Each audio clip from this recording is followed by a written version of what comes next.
ini. Kenapa tahun ini ya? Iya. Iya, emang Karena rekamannya udah lama ya sebenarnya ya. rekamannya di London tahun lalu. Jadi setahun yang lalu persis. Kenapa nggak dikeluarinnya lebih cepat? Karena proses dealingnya sama berbagai macam pihak kayak produser, songwriters, co-writers di sana itu agak lama legalnya gitu. Yang bikin lama tuh proses legalnya karena kan beda di sana dan di sini gitu. Jadi itu yang bikin lama sih. Ngurusin itunya aja setahun. Jadi benar-benar perjuangannya sih. Dan kita kan di sini kayak nggak apa ya, kita berjuang sendiri lah gitu karena kita sambil belajar juga. Semuanya yang sistem yang udah kita pelajari di sini selama 15 tahun berkarya di sini tuh ya beda banget di sana ternyata. Jadi we are learning by doing. Cuman menurut aku kayak proses tahun ini jadi pelajaran banget nih buat kita semua, buat aku dan tim khususnya kayak ke depannya. Kalau misalnya bikin project yang global lagi, kayaknya kita udah punya bekal yang cukup kuat gitu. Itu that's why it took so long, 1 tahun untuk rekamannya sih saya bikin lagu sama rekaman cuman 2 minggu selesai albumnya.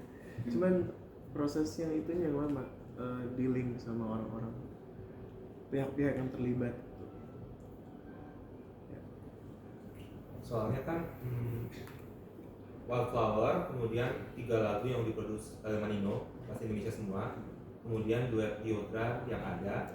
Jadi aku rasa banyak orang yang udah punya ekspektasi, oke, Afgan kembali ke Indopop. Kemudian muncul Sonder, 5 lagu bahasa Inggris semua.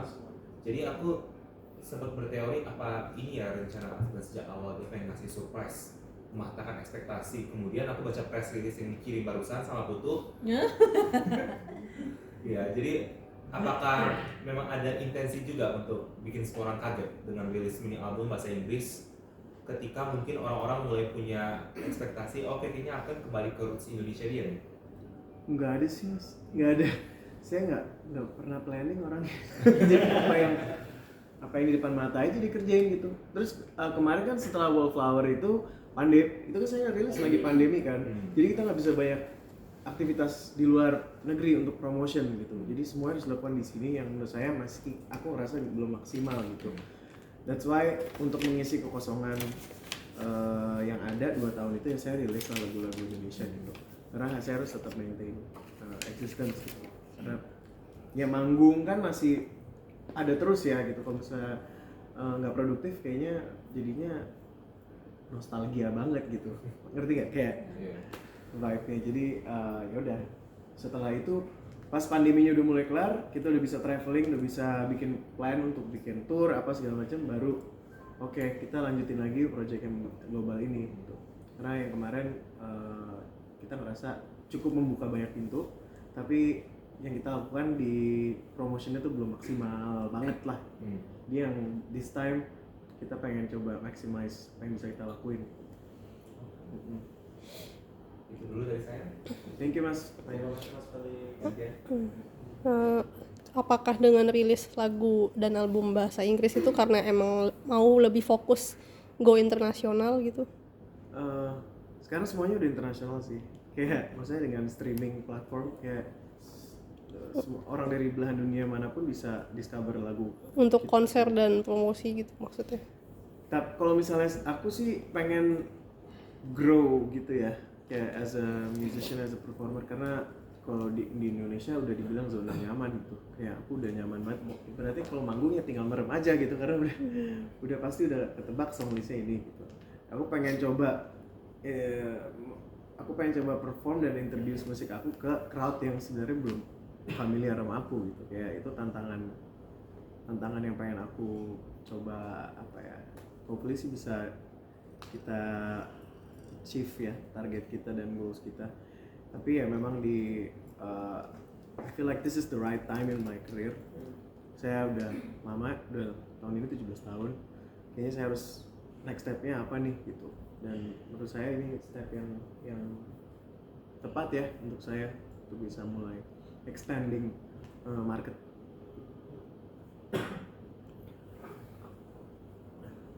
Mungkin aku mau coba fokus ke album ini tapi khusus ke lagu yang tadi. Escape, iya. Ini kan bisa dibilang untuk proses penggarapannya kan tadi lu bilang kan nggak terlalu lama gitu Bang, tapi kan untuk legalnya bentar. Nah selama proses itu berjalan apakah ada kayaknya ini perlu direvisi deh, ini kayaknya perlu di remake lagi deh itu sama ketika ini udah kelar semua gimana sih maksudnya reaksi pertama lu ketika ini nih udah tinggal publish semua gitu? Ya, kalau khusus yang Escape ini memang banyak banget revisinya sih. Karena itu lagi kita harus adjust dengan culture cara bekerja orang Korea gitu. Yang menurut mereka tuh sangat perfeksionis sampai especially apa ya buat video klip benar-benar harus sesuai dengan standarnya mereka secara kulit lah. Jadi semua itu harus direvisi sampai sesuai dengan apa yang menurut mereka sesuai dengan standarnya mereka. Itu yang bolak-balik kemarin benar-benar challenging banget karena apalagi kita tektokan dengan orang yang nggak ada di sini sama kita dengan time zone yang berbeda dengan schedule-nya mereka yang sibuk. Jadi kita sempat sulit banget sih untuk bisa dapat approval dari mereka gitu. Tapi jadi proses pembelajaran juga buat kita bahwa kita jadinya aku untuk kerjasama dengan overseas artis ya harus menyesuaikan juga dengan culture mereka gitu, nggak bisa kita maksain apa yang kita mau sama sekali, harus lebih fleksibel. Dan kalau sama Jessie kan kenapa sama Jessie karena kan aku selalu ngajakin sama yang aku udah temen dulu gitu. Jadi kayak lebih enak, aku sama Jessie emang udah temenan. Jadi begitu mau ngajak kolaborasi ya dia benar-benar she did me a favor gitu, dia mau bantuin gua gitu. Jadi ya gitu. Oke, tadi sedikit notice sama pernyataan dari Mbak tadi kan katanya juga Jessie sempat stres selama proses syuting dan segala macam. Nah nah, sebagai teman sendiri gimana tuh Bang buat ngejaga moodnya sendiri? Nah iya. Walaupun temen nih.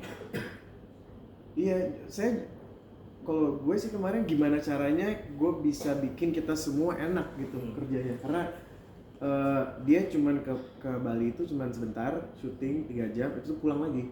Jadi kayak apa ya? Pasti dia capek dan mentally juga mungkin ya benar-benar harus kita bikin enak lah moodnya gitu.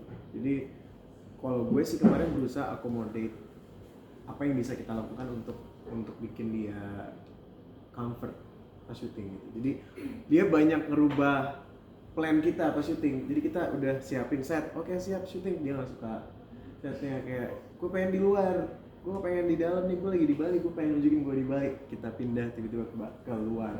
Set yang tadi di pool itu harusnya nggak ada.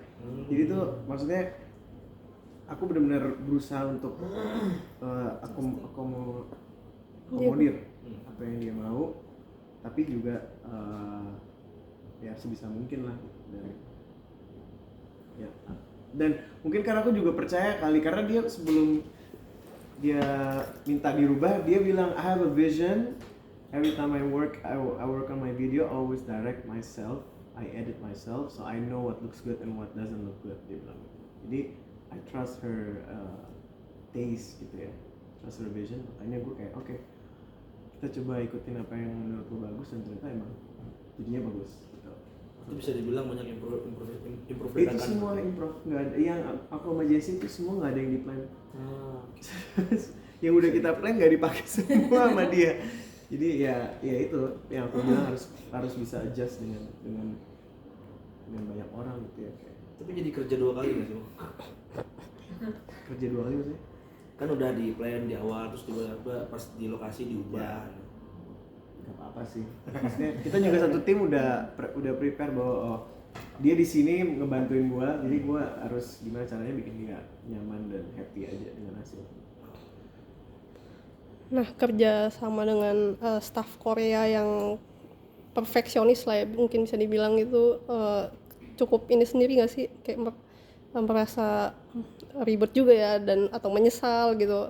Dan untuk menjaga mood kamu dengan misalnya set yang udah direncanain tapi diubah dan segalanya itu gimana? Aku sih nggak, aku berusaha enjoy aja sih ngelakuinnya. semuanya aku jadiin kayak aku observe aja, aku jadiin pembelajaran. Karena aku kan sebelumnya udah beberapa kali kerja sama artis Korea kayak Jackson Wang, terus sebelumnya BI. Jadi kayak aku udah mulai observe nih, oh cara kerja mereka kayak gini, standarnya mereka di sini. Jadi pas aku sama Jessie aku udah kayak oke, I'm up for the challenge gitu. Jadi nggak ada rasa menyesal sama sekali, justru malah grateful lah, justru bersyukur karena dia mau ikutan di project ini. Gitu. Mas Afgan, bisa diceritain gak sih gimana keseruan kamu pas tour di Korea kemarin, kan juga sempat ketemu Zayan, ketemu Dita. Iya seru sih. Maksudnya itu juga sekarang aku ngelakuin tour ini kan semua perjuangan sendiri ya. Maksudnya kita ngadain sendiri gitu. Jadi nggak ada nggak ada yang undang kita sebenarnya. Kita bikin acara di situ sendiri dengan ngurusin visa sendiri, nyari musisi band di sana semua. Pokoknya production team kita cari sendiri gitu. Jadi menurut aku ini prosesnya kayak balik dari nol lagi gitu. Cuman I feel like it's the next step buat aku. Dan pas di sana ya ternyata sambutannya rame yang datang, itu sampai kita over capacity yang ya pokoknya gitulah, banyak kagetnya juga sih karena tiba-tiba yang datang melebihi kapasitas tempat. Terus aku sengaja ngajakin Zayan sama Gita buat ikut karena aku salut sih sama mereka gitu. Aku pengen ketemu dan pengen kayak bilang I'm so proud of you guys, karena menurut aku nggak mudah buat keluar dari comfort zone di sini dan tiba-tiba ninggalin keluarga dan harus training dulu di sana, belajar bahasanya, kalau ada culture shock juga pastinya kan gitu. Jadi menurut aku apa yang mereka lakuin itu kayak satu hal yang admirable gitu, yang kayak wah hebat sih kalian masih muda tapi berani untuk nyoba dan berhasil. Jadi aku sebenarnya pengen ketemu mereka sih, pengen ngerangkul gitu kayak good job guys. Dan Dita akhirnya itu perform satu lagu, nyanyiin lagu yang kayak gitu. Seneng lah akhirnya bisa ketemu mereka. Tapi kenapa nggak ngajak Jessie sekalian di konser nih, kan di negaranya dia? Budgetnya nggak ada. Jujur ya.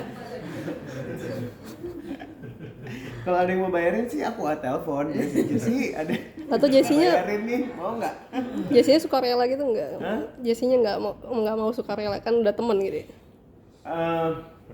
Kayaknya Nggak enak ya. nggak enak lah ini buat Profesional project atau- ini aja kan, maksudnya Jessie ngebantuin as a friend gitu. Jadi kayaknya kalau minta bantuin terusan nggak enak. Tapi mudah-mudahan one day sih pengennya sih bisa perform lagu ini bareng Jessie gitu live ya. Mungkin kalau Jessie kesini atau nanti kalau ada kesempatan lain. Oke, Bang. Tadi kan di pas tour itu kan juga pakai band yang bukan Band band aku. biasa ya kan. Nah, sempat juga tadi notice katanya diiringi juga sama gitaris Cake. Itu gitaris Cake-nya atau additionalnya? Oh ya di US, ya Nah. gitarisnya kayak Gitarisnya Cake. Nah, itu gimana, Bang? Alot nggak untuk prosesnya? enggak, kalau yang di US justru semua lancar banget sih, lancar banget karena leader bandnya itu aku kenal banget. Oh. Maksudnya kayak aku waktu bikin album Wallflower, dia salah satu songwriter yang ikut nulis lagu di album aku. Jadi ya udah diurusin banget sama dia. Justru waktu di US nggak terlalu banyak kendala sih. Yang di Korea kemarin karena mungkin nggak ada connection, maksudnya kayak nggak ada teman musisi gitu ya di sana. Dan kalau misalnya aku nanya sama kayak BI atau Jessie gitu, di sana kan mostly performnya pakai bukan playback ya, pakai -1 gitu ya, atau mereka jarang pakai band kan. Dan begitu kemarin akhirnya ketemu bandnya, komunikasinya mereka juga bahasanya susah, jadi kayak tadi kemarin tuh cukup challenging sih yang di Korea gitu. Tapi perbedaannya di audiens di Korea sama di US sendiri lebih enakan yang mana nih? Kayaknya semuanya seru-seru aja sih, karena mostly tuh kayak 60% orang Indonesia, sisanya orang lokal gitu. Nah kalau yang orang Indonesianya itu benar-benar senang banget karena mereka kangen, yang aku tangkap sih mereka kangen sama rumah, sama Indonesia gitu. Jadi begitu aku datang nyanyi, mereka jadi kayak nostalgic gitu kali ya. Tapi ya aku juga akhirnya ketemu sama fans-fans yang beneran lokal, orang Korea, yang mereka cerita kayak mereka akhirnya bisa belajar bahasa Indonesia gara-gara denger lagu-lagu aku. Jadi kayak denger cerita-cerita kayak gitu ya, apa ya, it means a lot lah buat aku bisa ketemu mereka gitu. Lebih senang sama genre musik yang sekarang ini apa Afgan yang dulu sih Bang? Kalau dari lu sendiri nih? Kalau gue senang semua, gue tetap senang nyanyi lagu Panasmara gitu, kayak Renggang Puspita, kayak itu udah mendarah daging juga sih di gue. Gue lagu Indonesia juga sampai kapanpun gue pasti tetap akan enjoy nyanyinya gitu. Maksudnya genrenya? Yang dulu Genrenya kan sih lebih ke balad ini. Enggak sih, kan aku suka semua sih, suka semua. Pokoknya bukannya mau ngotak-ngotakan ya, kayak Afgan yang baru kayak nggak mau nyanyi lagu yang dulu. Enggak, aku tetap embrace lagu yang dulu karena aku juga suka gitu. tetap masuk lah ya. Masuk karena kan aku maksudnya aku dari kecil I grew up listening to Glenn Fredly, Chrisye, Marcel, Rio Febrian, kayak gitu tuh udah mendarah daging banget di gue. Kayak gue nggak mungkin nggak enjoy lah nyanyi lagu-lagu pop Indonesia, sampai kapan pun masih akan terus suka.